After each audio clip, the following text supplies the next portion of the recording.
Hello, GeoLighthouse here, and today I am doing a Minecraft video on how to make a better egg defense, or bed defense for that matter. Right?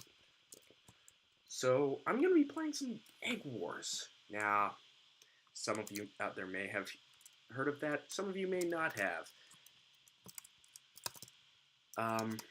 Basically what it is, you're given an egg that you have to defend. It allows you to spawn, respawn, and basically stay alive. If it's destroyed, you can no longer respawn. So, I am going to be attempting to show you guys how to make a better defense. Here's the best way to defend your egg. Build a defense around it, but not only that, but expect the unexpected. So if you expect everyone's gonna help you defend your egg, or everyone's gonna see everything that's going on, most likely that's not gonna happen. But always expect that it will, but at the same time expect that it won't. Build build the defense, make it better around the egg. Note, you always want to protect the egg. Some people will automatically go towards getting resources. Some people will go for resources immediately. That's what I've found in Bed Wars. People tend to do that more often than defend bed. And then someone just walks right in and says hi, and then says bye after smashing your bed, and then you can no longer respawn, and you end up dying, like 2 seconds later. So, you tend to really want to keep that egg protected. Armor is also key if you don't already have it, because then you can survive longer, defending the egg longer. I've made that mistake multiple times. Not very fun when you get owned by some random player that just decided, oh hey, I'm gonna destroy your egg. Oh hi, and then walks in, and then you don't have a bed or egg if you're playing Bed Wars anymore. So basic defense, and then once you get enough resources to, you can't expect people to do what you expect them to do, and once you need to really just build an egg defense or bed defense. You need to first build basic defense. Then once you can get enough resources for better defense, you build that better defense. So then you can survive for longer. This is basically a game of not survival of the fittest, but survival of the smartest. And not only survival of the smartest, but survival of the most observant.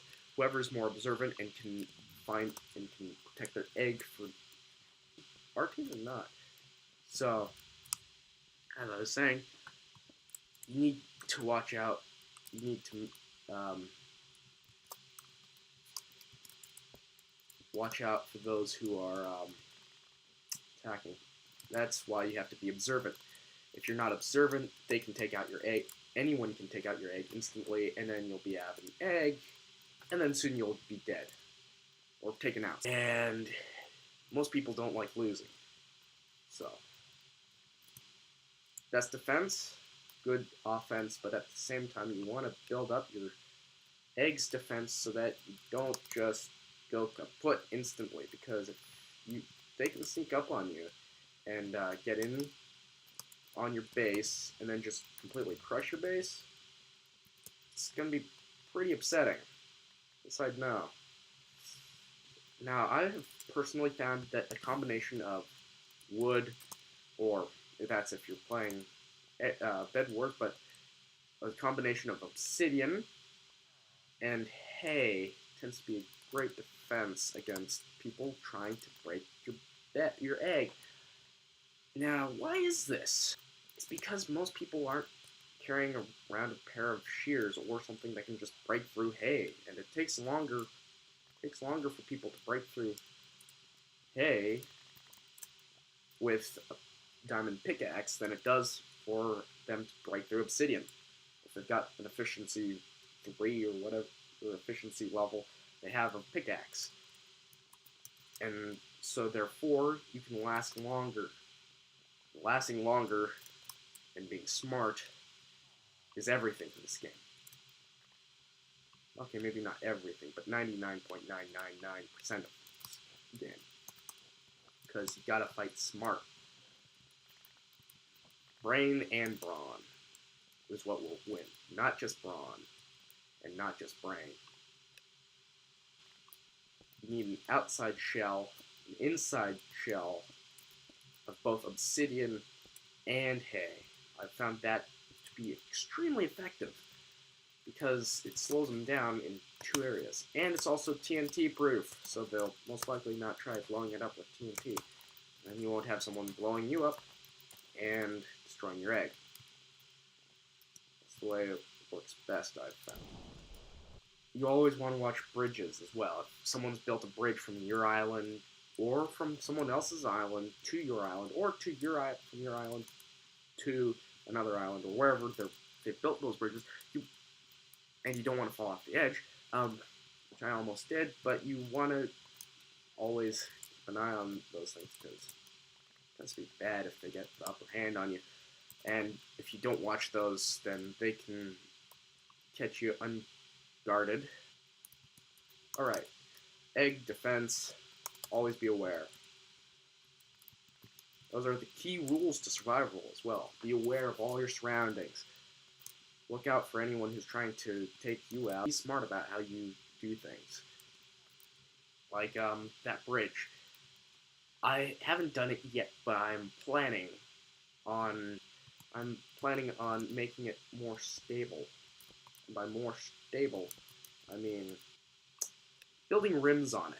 I've found that actually that's more effective when using bows than having a thin bridge without any rails, because people can't squirm around on these bridges. If you're ever playing and you find that people are just squirming everywhere on your bridge, you can't hit them. Now, you just solved that problem, because they're using the railing. Or, well, not railing, but because those blockades, these block your movement. And in wars,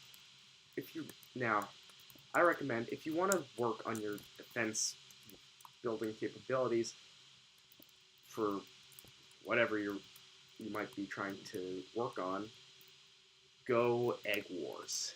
It pressures, because the egg breaks instantly as soon as you hit it. You have to learn how to make a really great defense. Whereas Bed Wars, you can be more loose with it because it doesn't just break instantly as soon as you touch it. Therefore, setting you in the mode of, I need to defend this as best I can and prepare it the best I can, otherwise we're going to lose, and we're going to lose miserably, and we're all going to die.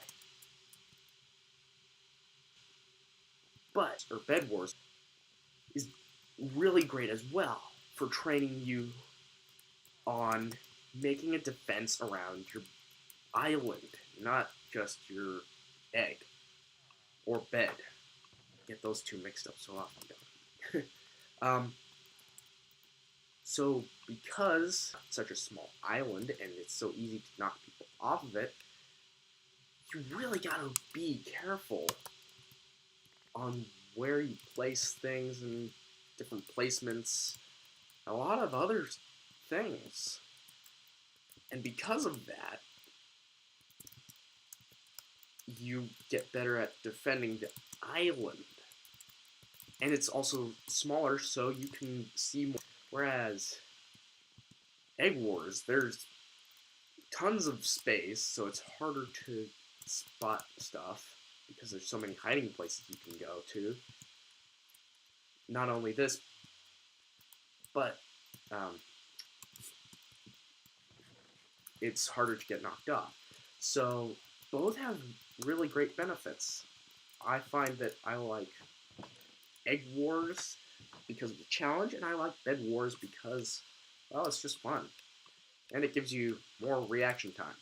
But Egg Wars is great because it gives you the pressure of, I need to take care of this instantly. If I don't protect it, and because of the aggressive nature that people usually have on this, they just go straight for your egg.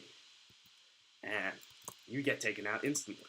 Whereas in, let's say, Bed Wars, they might be more lax. They might go for the generator instead.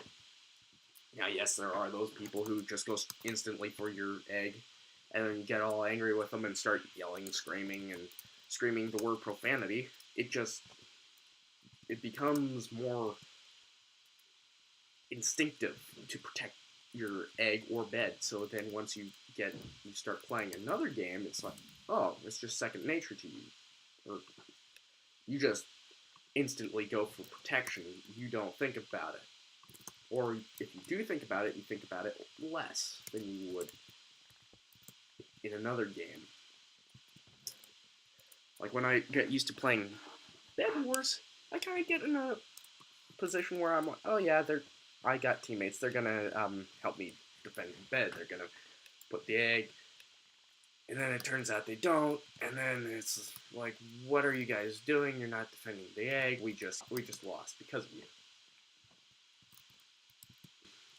Egg Wars, great for building defenses, learning how to build defenses for the egg.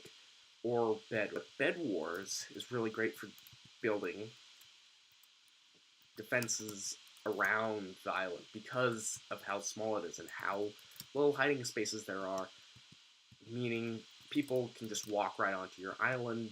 It's so easy to knock people off. You know what I mean? It's just you can just instantly get knocked off by like a bow or something. And so you have to learn how to build these defenses. So it works either way, and they're both really good, and I love both. And it's also, being that there's smaller islands, that's where I learned, because you have such a great vantage point from those islands because they're so small and you can see everywhere around you, that's where I learned about building those railings and how effective they are. Because people, they just run down the bridge and they see the bow. Now they can't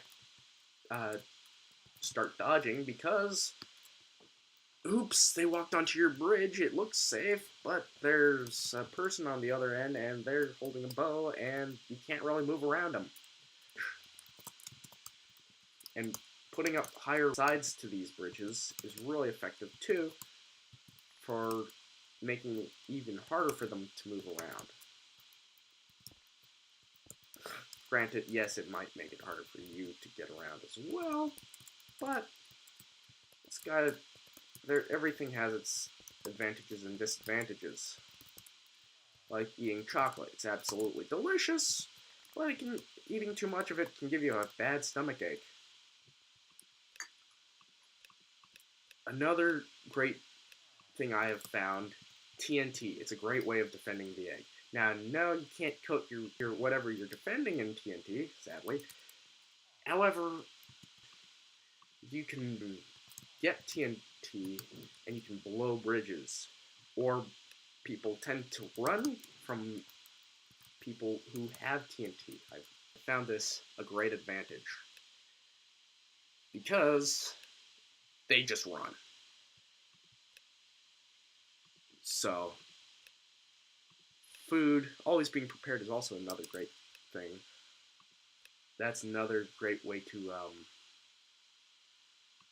protect your egg. Always being prepared. Always having enough supplies for anything.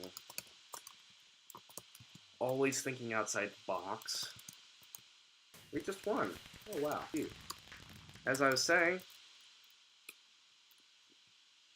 making those defenses, always being prepared, is a good thing. Sometimes people just go on a rampage and take out everything in sight. Remember, defend the egg. Defend the egg. Hoard the bed. Always play it safe and always play it smart. God bless. Have a blessed day. Thank you. This was the Geo Lighthouse.